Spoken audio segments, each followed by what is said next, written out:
Gente, então eu vim falar sobre o Chico, sobre a experiência que nós tivemos e sobre a história que está saindo da data limite. O Chico, ele era uma pessoa tremendamente simples, ele era uma pessoa muito agradável, eu tive um contato muito próximo com ele e tenho a alegria de ter meu primo aqui, que o pai dele foi um dos grandes colaboradores do Chico, assim como meu pai. A gente esteve muito próximo deles e eu conheci muito bem a maneira do Chico Che, como ele falava, o jeito que ele falava. E ele jamais daria um dia exato, óbvio que não.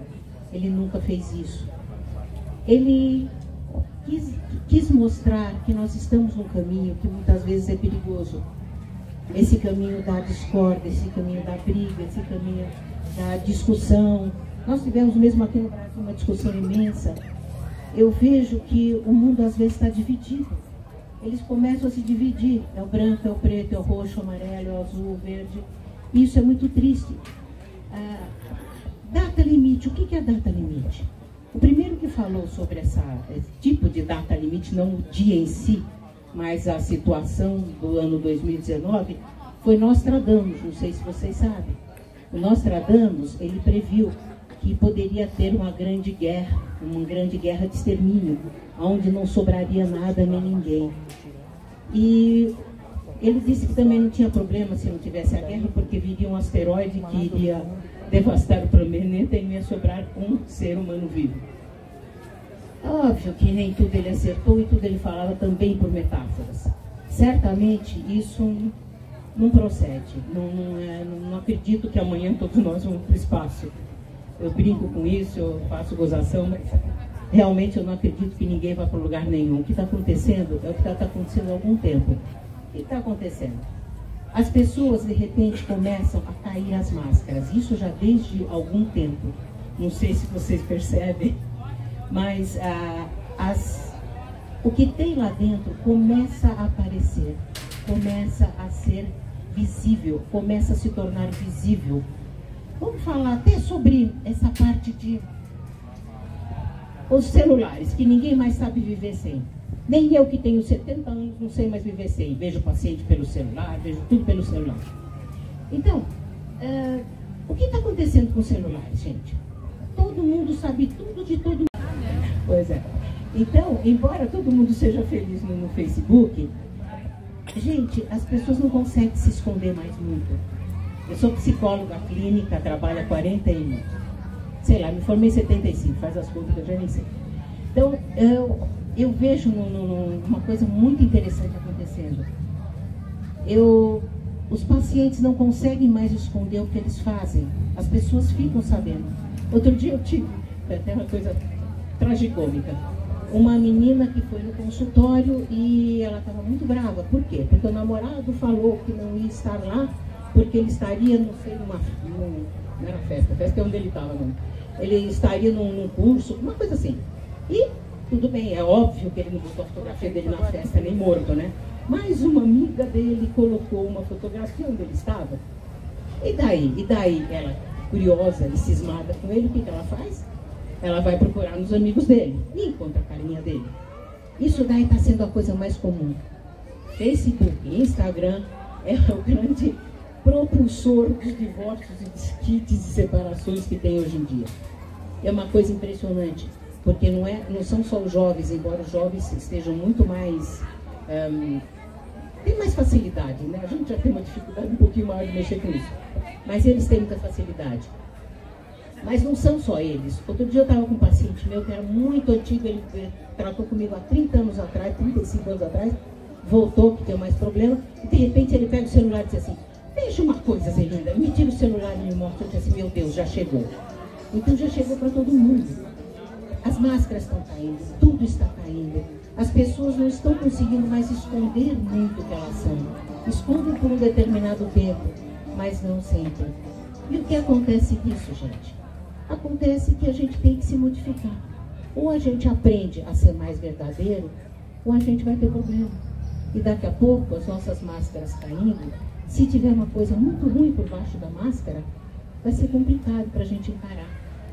Mas falando do Chico, como o Chico era? Eu tive a oportunidade de ver o Chico em várias situações. Eu comecei quando eu ainda era menina. Eu tinha uma amiga que era muito próxima dele, estava sempre junto com ele. E a gente eu correspondia com o Chico, imagina que coisa mais doida. Eu mandava cartinha para ele, contando essas bobeiras de namorada, de escola, eu era menininha. E ele respondia. Então eu criei uma confiança, um carinho muito grande com ele. Aí uma vez eu fui para ele, fui para São Lourenço. São Lourenço não, para São Lourenço é que eu também sou de Ambiose, tá? E depois eu falo dela. Eu fui para Uberaba e fui com um colega do meu pai, era meu pai, um colega, e cada um com a sua família. E nessa família eu conheci meu marido. E quando eu cheguei no Chico, o Chico todo daquele jeitinho, falando comigo, falando com ele, até ele é engraçado, o Chico é uma pessoa engraçada. Ele fala as coisas e você dá risada, porque ele é engraçado, o jeito dele falar. E daí eu comecei a namorar com meu marido. E eu ia sempre para lá. Antes de casar, um ano antes da gente casar, eu fui passar um Natal com ele. E foi uma coisa inédita. Por quê? Porque no meu tempo, gente, a gente não viajava com namorado, jamais. A gente casava virgem, era normal, tá? Hoje em dia é absurdo, mas na época era normal. Então, eu fui viajar com uma amiga dele muito grande, Maria Eunice Luquezzi, que era uma pessoa, que era um braço direito dele na época. E foi ela, o marido, e meu pai permitiu que fosse eu e meu namorado, que era noivo nessas alturas já, para eu poder dormir com ela, óbvio, e ele com o marido dela. Então nós fomos, e eu passei o Natal com o Chico. E foi uma das coisas mais incríveis que eu já vivi na minha vida.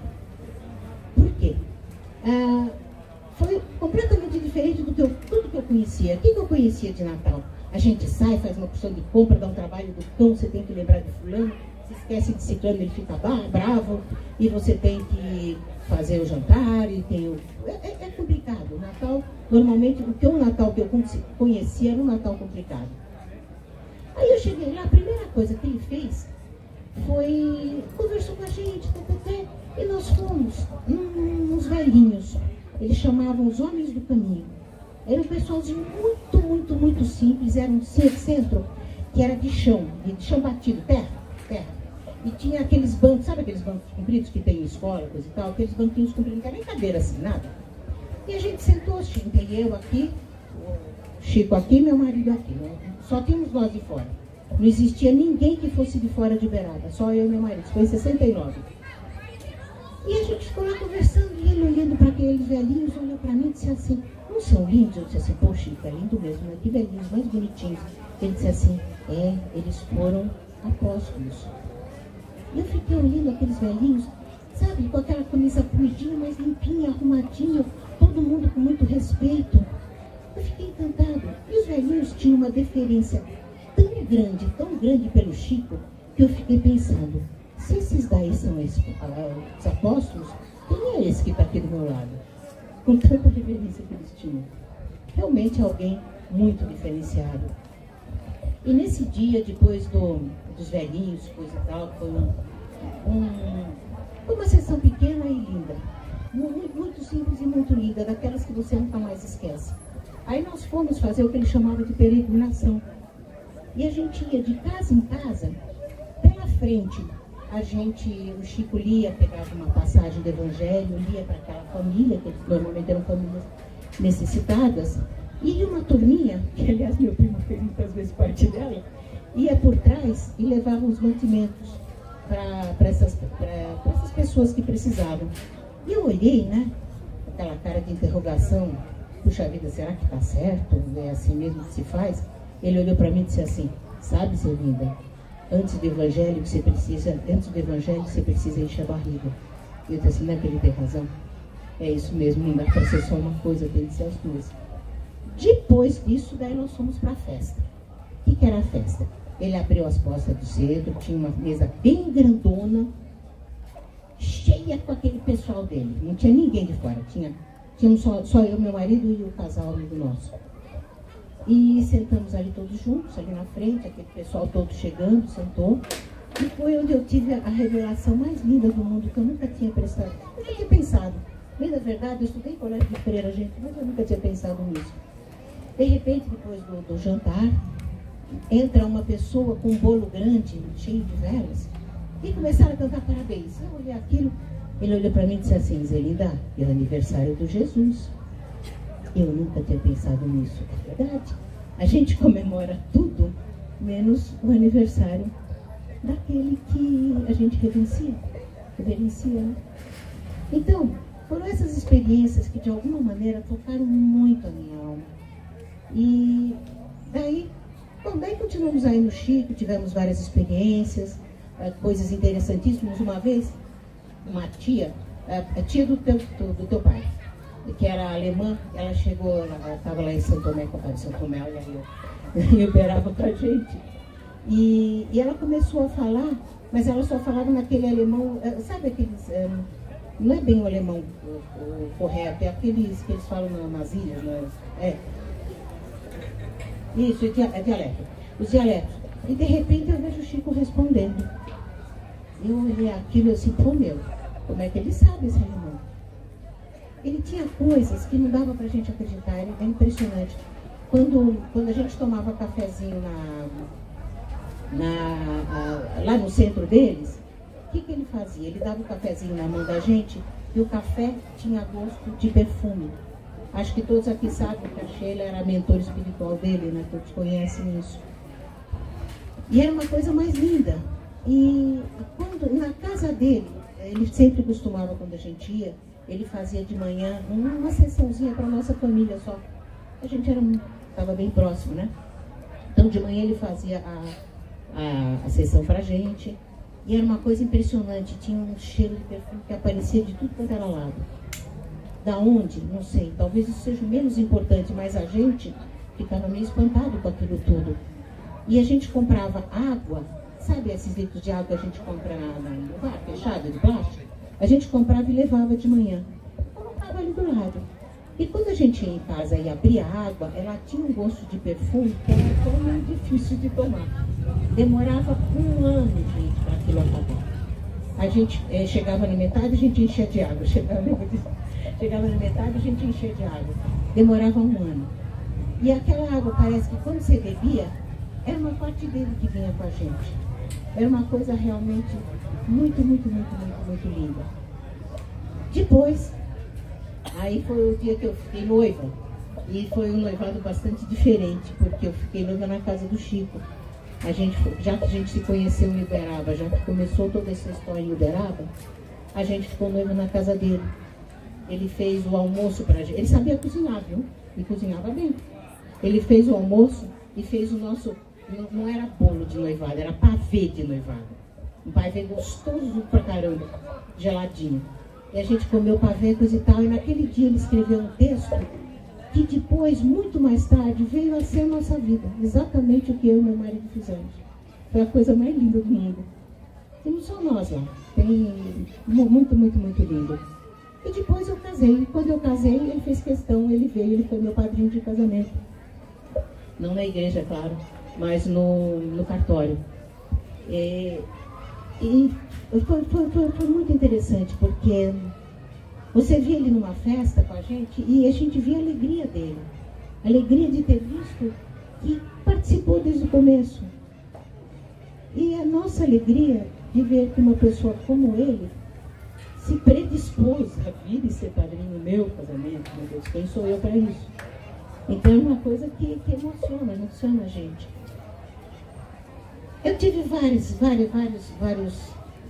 situações com ele muito interessantes. Uma vez eu fiquei no hospital tomando conta dele. Quem sou eu para isso? Não tinha ninguém e fiquei eu com ele no hospital.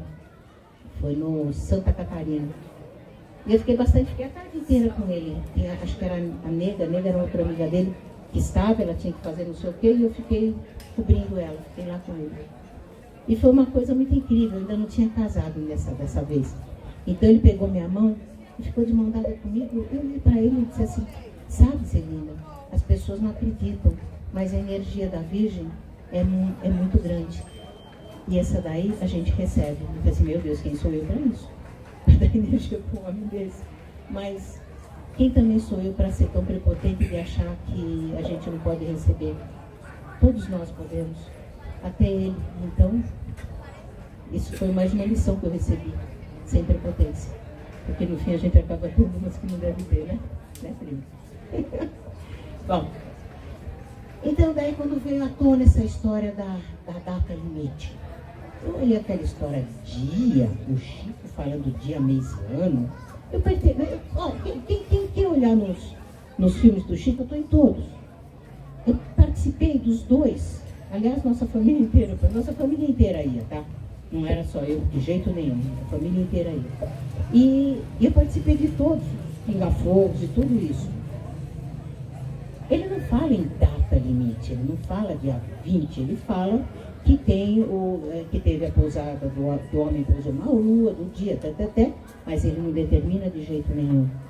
O que ele diz é o seguinte, que se o homem passar por esta guerra que ele está construindo, que é uma guerra bastante difícil, e que eu acho que está muito mais em cada um do que no total, porque nós somos o espelho do todo.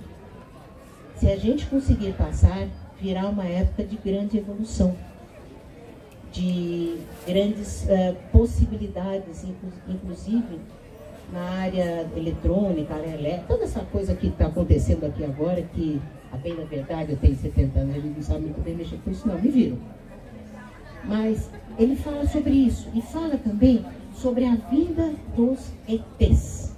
Coisa que assustou o povo naquela época. Teve duas coisas que assustou o povo naquela época. Primeiro, eles estavam fazendo aquela história do bebê de proveta, lembra? Dessa época que estavam começando a fazer aquele negócio todo. E todo mundo perguntou pro Chico, achando que ele ia espinafrar, né? Por causa dessa história de reencarnação, Eu amei. Ele virou e falou assim, ótimo, gera paz com responsabilidade. Eu achei o máximo, porque todo mundo esperando ele criticar horrores. E é verdade, se alguém se predispõe a ter um filho, ter tanto trabalho para ter um filho, não vai ser um irresponsável. Ele vai fazer tudo para cuidar dessa criança o melhor possível. E a segunda coisa, foi que ele espantou muita gente, foi dele falar dos ETs. Como um homem daquele espírita fala de extraterrestre?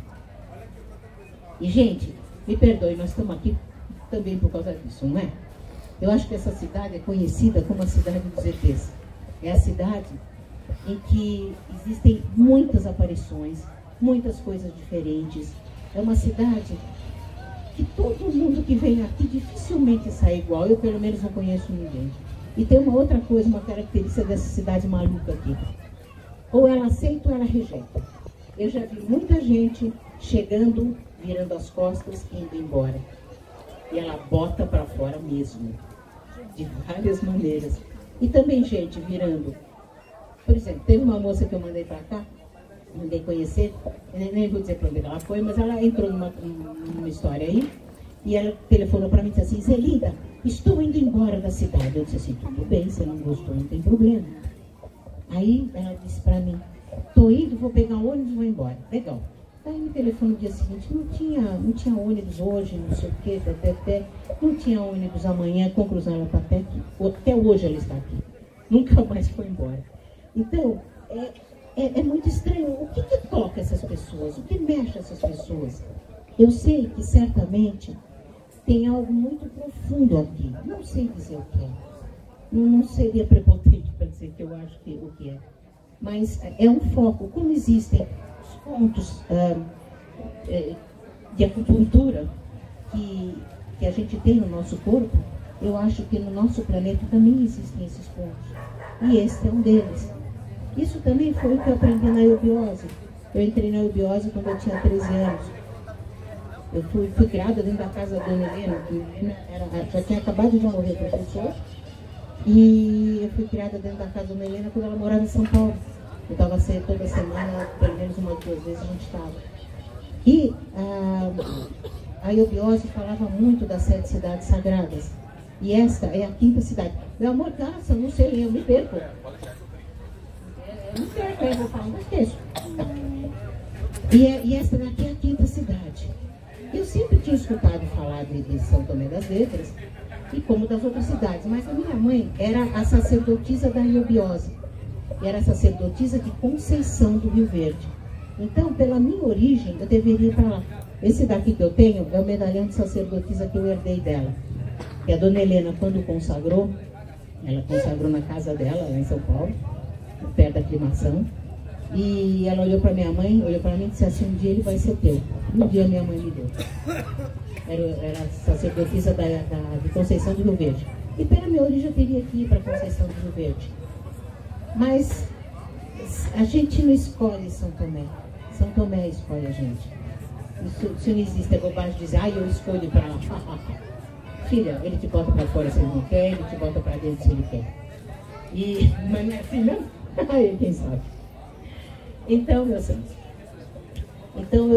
aconteceu uma série de situações e tinha um paciente meu, um arquiteto que eu gostava demais, e o namorado dele era homossexual e o namorado dele era sobrinho da dona Anteia. Aliás, o namorado dele é uma rua aqui de cima, o nome dele.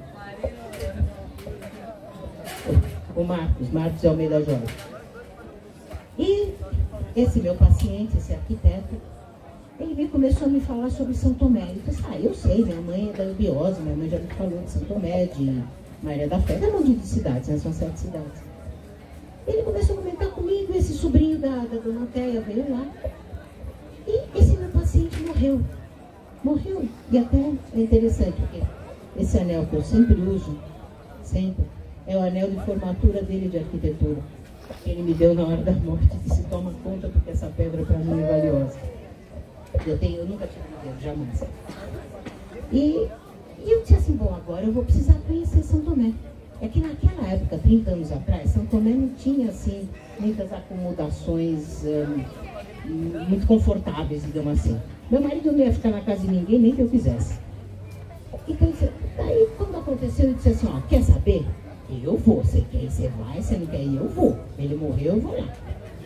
Não, te levo, coisa e tal. E lá me trouxe meu marido. E quando ele veio para cá, foi uma coisa muito maluca. Porque eu não sabia onde morava essa dona Anteia. Aliás, eu mal sabia o nome dela.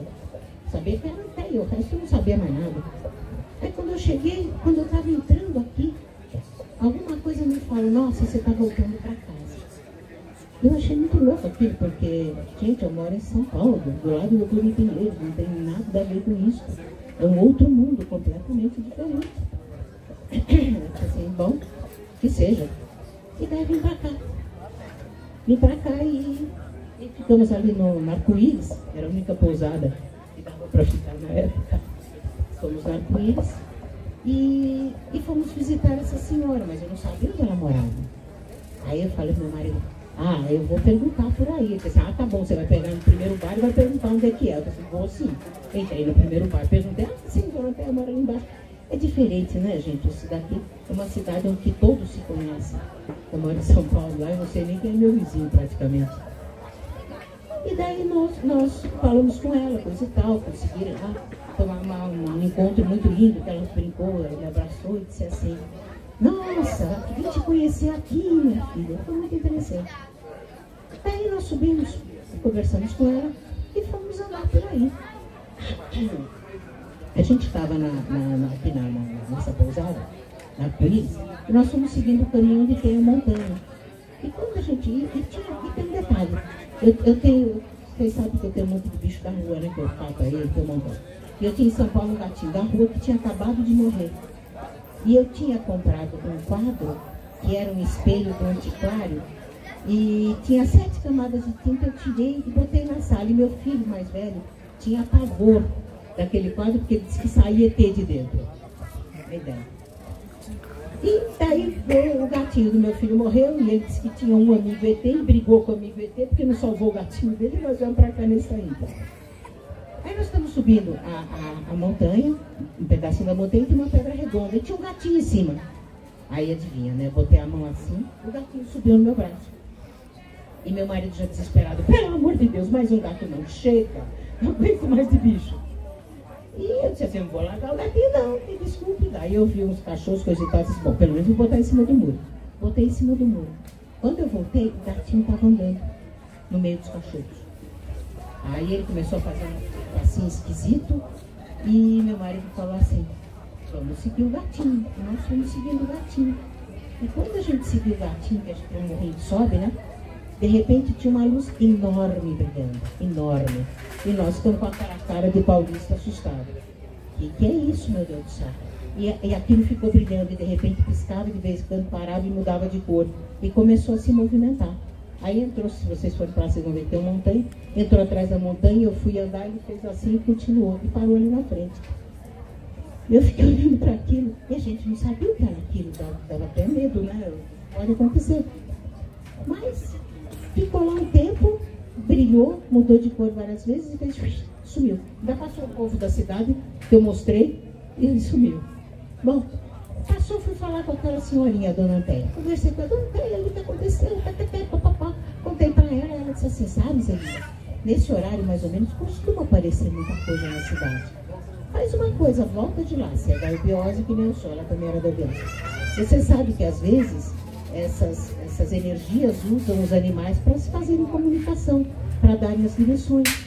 Então vai lá e vê, se apareceu o gato, ele agir de novo igual, era gato. Se não aparecer ele agir diferente, vamos ver, né? E lá fui eu, dia seguinte zanzando por lá, coisa e tal, que meu marido resolveu para cima, foi para cá, foi para lá, e não viu coisa nenhuma. A não ser aqueles que a gente vê toda hora no céu, que a gente vê um montão, né? Você já deve ter visto. Aí chegamos lá embaixo, meu marido, puxa vida, mas nada, né? Podia mostrar, né? Afinal de contas, vemos até aqui, não aparece mais nada. Eu disse, vamos subir. E daí nós subimos de novo a mesma montanha. Subimos uma montanha, nada. Desceu a montanha e ele bravo. Tá vendo? Podia aparecer, afinal de contas, você não deixa de ser chato. A vida inteira você ficou com a cabeça torta no céu, vendo, nunca viu porcaria nenhuma. Agora que você viu um trem daquele, você vai brigar? Porque não apareceu de novo? Estava dando a bronca nele quando a gente desceu e viu a pedra. Adivinha quem estava em cima? O gato. Botei a mão, o gato, ó, sumiu. Esse era gato, o outro não. Percebe? Daí nós começamos a vir para cá. E viemos várias vezes para cá.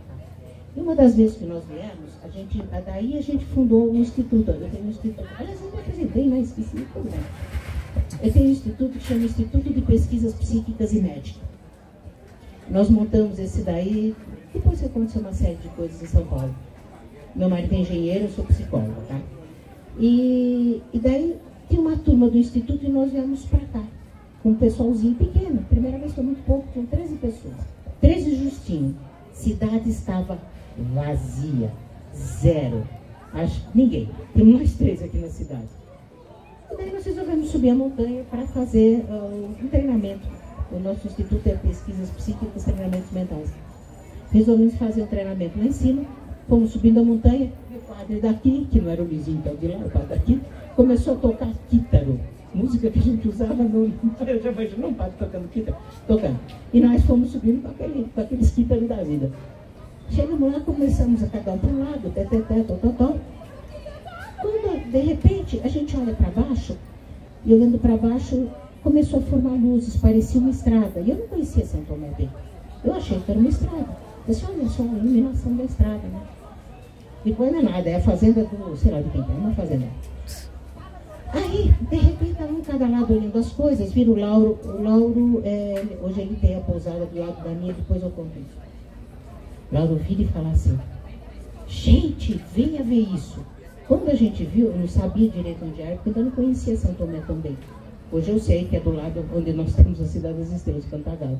Uma luz imensa, forte, forte, forte. Aí juntamos 13, conseguimos juntar os 13, começou a andar a luz, andar.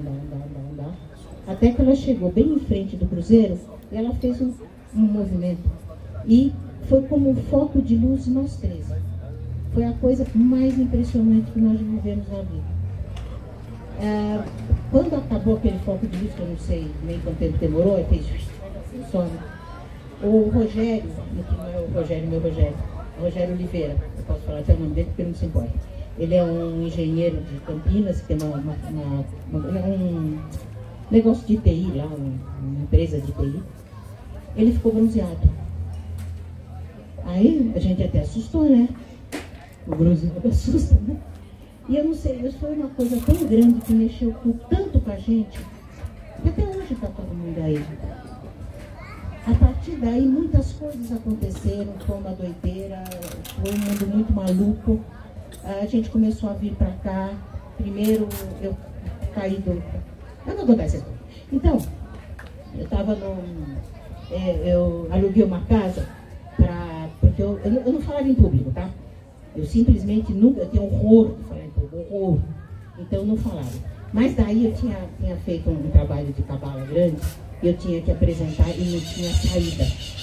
Então eu disse assim, bom, eu vou para São Tomé, vou ficar 15 dias sozinho e vou estudar e treinar, falar na frente do espelho, para conseguir fazer essa palestra. Legal.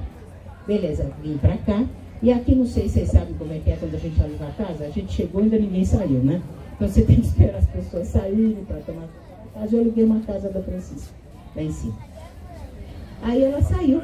E eu, como do bom tomezinho que eu estava aprendendo a ser, subi na escada de pedreiro para assistir o pôr do sol da laje, como todo mundo faz em São Tomé para ver o pôr do sol, certo? Então, quando eu assisti o pôr do sol, fiz as minhas mandatarinhas, coisas e tal, quando eu fui descer, quebrou a escada e eu caí de lá de cima nas pedras lá embaixo. De cara. Como? Não me pergunte, porque eu caí de costas. Eu virei. Caí de cara, quebrei esses 3 dentes. Não, ainda tem metade. O resto eu paguei. Mas os 3 não são metade, não é meu. Aí quebrei esses 3 dentes e arrebentei a boca, né? Quebrei, cortou inteira. E eu estava sozinha aqui. Sozinha de tudo. Aí o que eu fiz? Catei a chave do carro e vim aqui para baixo, pedi socorro, né? Aí o menino foi me ajudar e no fim o pessoal da harmonia me ajudou. O Roberto, que é um grande amigo meu. Então o Roberto, quando viu aquela minha cara, né? Não, nós temos que te levar para Três Corações, porque não tinha como consertar a cara. Não dava, não tinha nem material para isso. E lá fui eu com o Roberto, esposa dele, para Três Corações. Ele foi dirigindo meu carro. Chegamos em Três Corações, era o fim de noite, né? Já estava quase noite, estava fechando a faculdade. E os meninos da faculdade foram me consertar a cara. A grande sorte que eu tive, que eles olharam para mim e fizeram... Eu disse assim, olha, vocês fazem isso para os seus pacientes, você vai ver o que vai acontecer. Aí, a minha grande sorte é que passou um velhinho com uma coisinha e disse assim, deixa estar que eu vou dar uma aula para vocês. Ele era o chefe da cirurgia plástica da faculdade. Nem aparece quase nada. Bom, tomei 30 pontos na boca, me arrumei os 3 dentes, coisa e tal, então foi uma coisa terrível.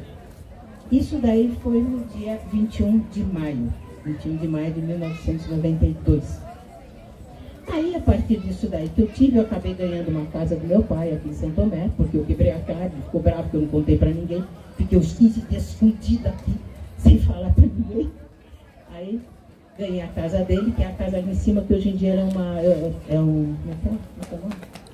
é Casa dos Templários. Foi um amigo meu que comprou depois. E foi no dia 21 de maio. Depois, na volta, quando eu vim a primeira vez, esqueci de contar, quando eu vim a primeira vez, eu fui no 12 de outubro, porque eu tenho uma ligação muito forte com o Raul Seixas e a turma dele. Não sei se vocês puderem, todo mundo deve conhecer, com certeza.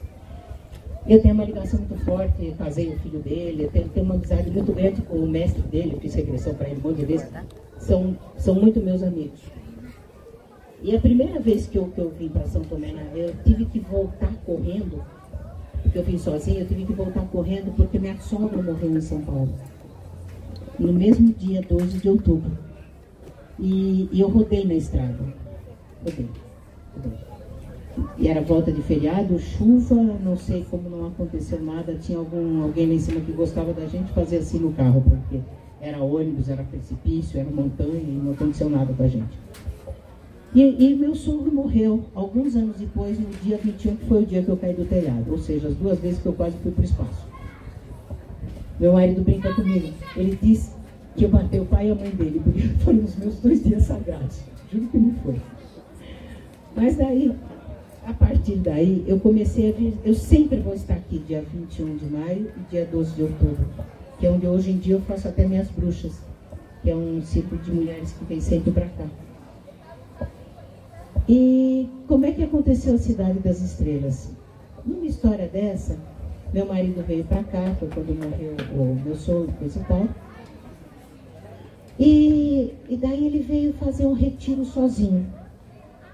E eu queria muito um lugar que chamasse Cidade das Estrelas, porque eu tinha essa ligação com o Raul Seixas, e ele sempre quis fazer uma coisa que chamava Cidade das Estrelas. Tanto é que aquele livro que fala da vida dele, o Raul Seixas, da Martin Claret, quando eles contam a história da Cidade das Estrelas, fui eu que dei todo o texto que eu recebi de um amigo, que era do Raul. Era meu, era posse minha. Só que eu pedi para não pôr em meu nome. A Luciane, depois ela escreveu outros livros, ela escreveu isso. Mas eu pedi para não colocar. Mas eu sempre queria a Cidade das Estrelas. E quando eu vim para cá, tinha um moço, uma amiga minha, que morou inclusive numa caverna, que é um caso interessante, que qualquer dia eu conto. E ela falou para mim, tem um moço aqui que quer muito fazer alguma coisa, mas ele não tem condição. Ele está com AIDS, naquela época AIDS era letal, né? Hoje em dia, graças a Deus, não. E ele queria fazer muito na terra dele. Eu disse, tá bom, então vamos lá falar com ele. Era o Alexandre. Aí fomos lá falar com o Alexandre ficou todo entusiasmado, ele queria muito transformar aquele pedacinho dele numa coisa diferenciada, que pudesse trabalhar com essa parte espiritual, até, mas ele estava sem condições.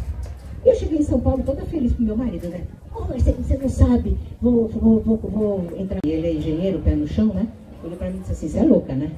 Ele tá mal, você sabe disso, ele tá com AIDS, você sabe onde é que vai dar isso, você já teve paciente que morreu disso, você sabe muito bem como é que funciona. Você vai botar um dinheiro que você quase nem tem, numa história que a família vai morrer, a família vai pegar e acabou tudo que você botou lá. Eu disse assim, não é que é verdade? Tem razão, né? A cabeça tem que funcionar de vez em quando, né? Não é só o coração. Aí eu vim pra cá, mas eu não tinha nem coragem de falar pra ele isso. Mas ele estava com um problema sério, ele pediu, eu trabalhava com regressão. Desde 45 anos atrás eu já fazia regressão quando existia ainda, eu criei um método. E eu era conhecida por isso. Hoje em dia quem faz é a Beth. Passei para ela, eu já não dou mais conta, é cansativo demais. E daí, ele disse assim, Zelinda, eu sei que você faz, coisa e tal, eu estou preso em alguma história. Você faz para mim uma regressão, eu preciso soltar isso. Eu disse assim, claro, Alexandre, faço, e fiz. Soltando, que estava prendendo ele. 2 dias depois ele morreu. Não matei ele, juro por Deus, eu soltei porque estava preso. Tá? E daí, aí eu desisti do que eu chamava já de Cidade das Estrelas, porque eu ia tentar. Eu tinha morrido, não sei saber como é que estava. E nisso meu marido veio para São Tomé fazer um retiro. Ficou lá em casa. E tinha essa moça tal que morou na montanha, a mim, que era amiga desse menino Alexandre. Aí ela virou assim, o Marcelinho perguntou para ela, assim, como é que está aquela história daquele terreno que a Zelinda queria?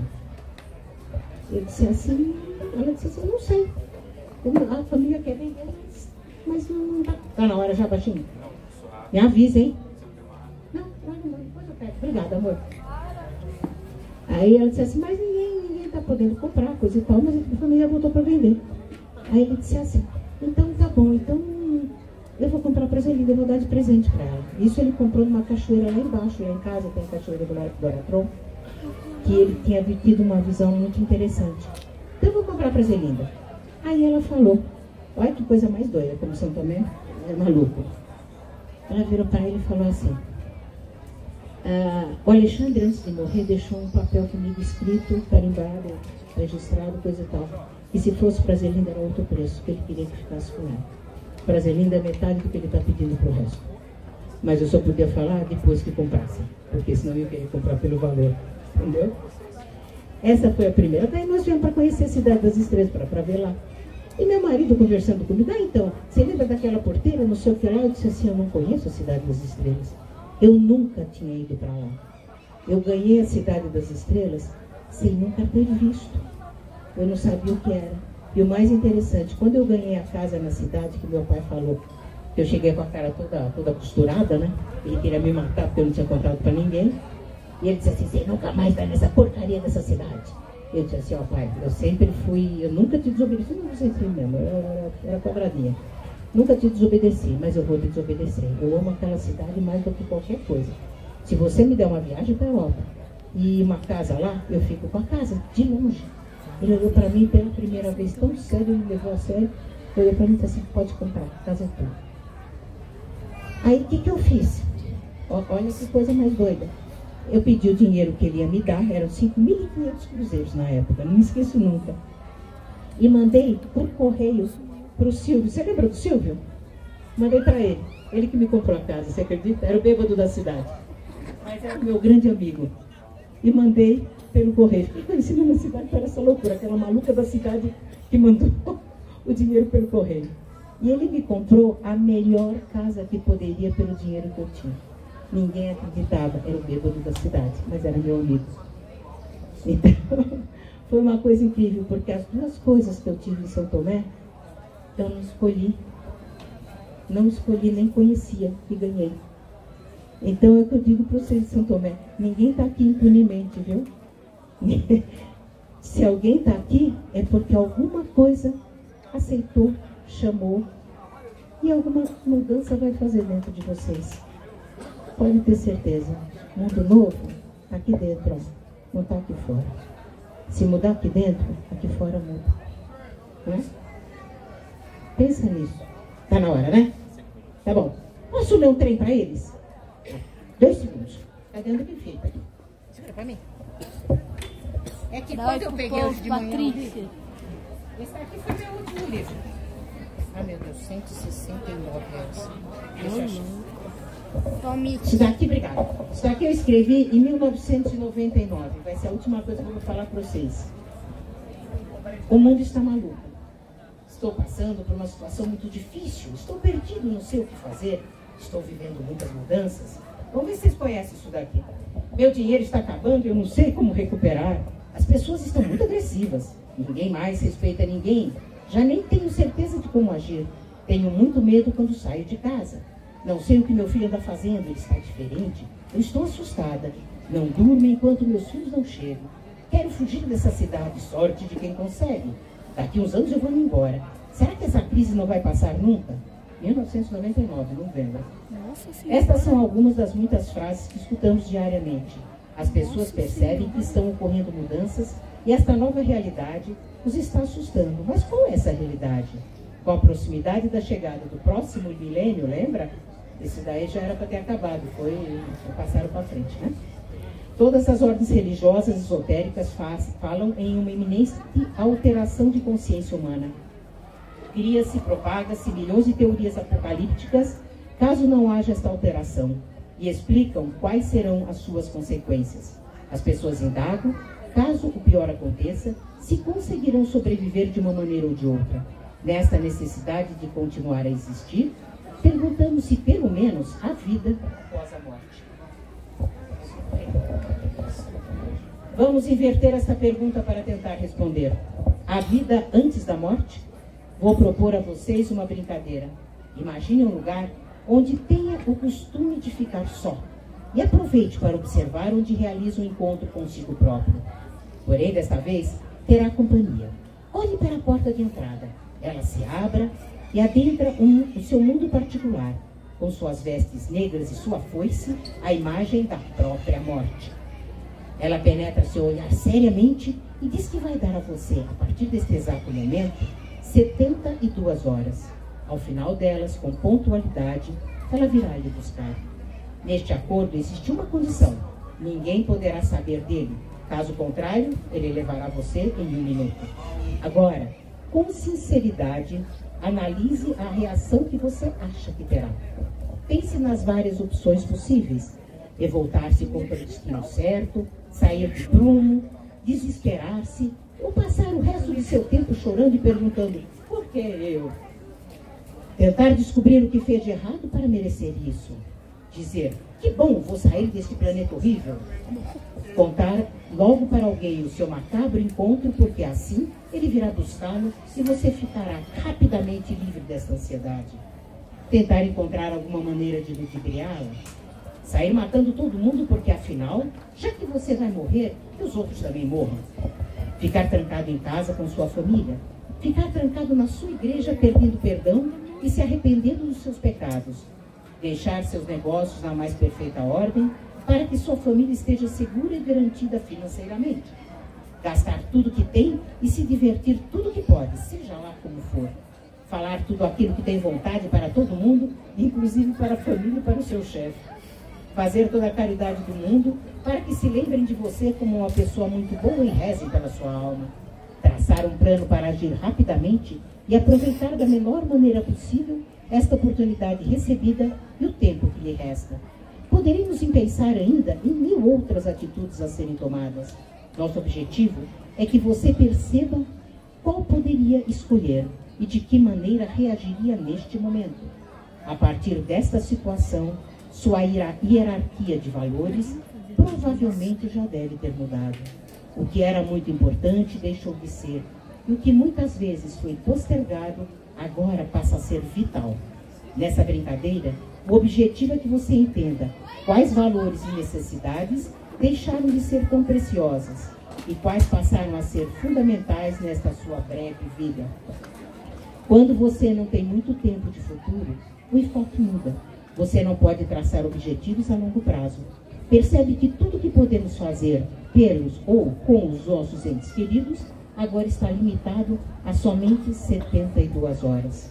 Agora, neste exato momento, pensando com honestidade na atitude que tomaria, analise o quanto você está longe do que na verdade você quer, o quanto você se distanciou do que é importante, o quanto você deixou de fazer por medo, o quanto seu orgulho ou vaidade impediu que você agisse como realmente gostaria, o quanto seu tempo foi bem ou mal utilizado, o quanto seu preconceito impediu que você conhecesse ou experimentasse um mundo novo, e por último, o quanto você perdeu de momentos que poderiam ter sido felizes.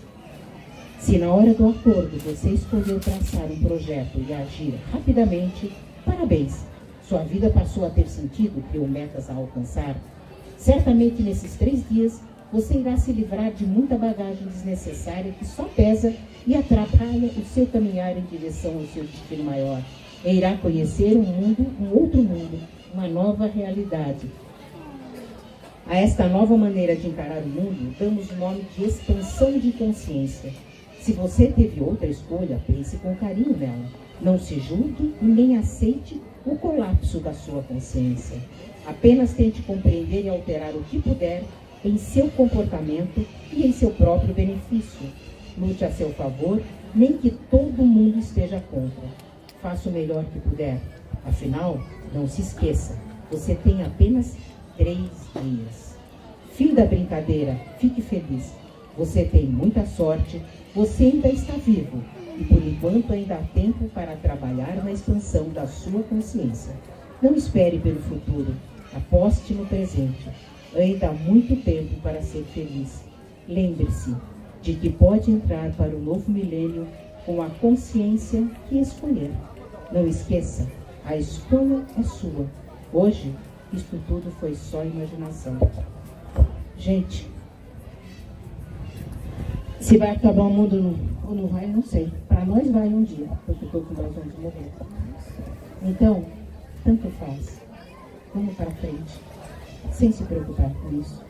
E fazendo da gente, tirando da gente o melhor que a gente possa. Obrigada a todos.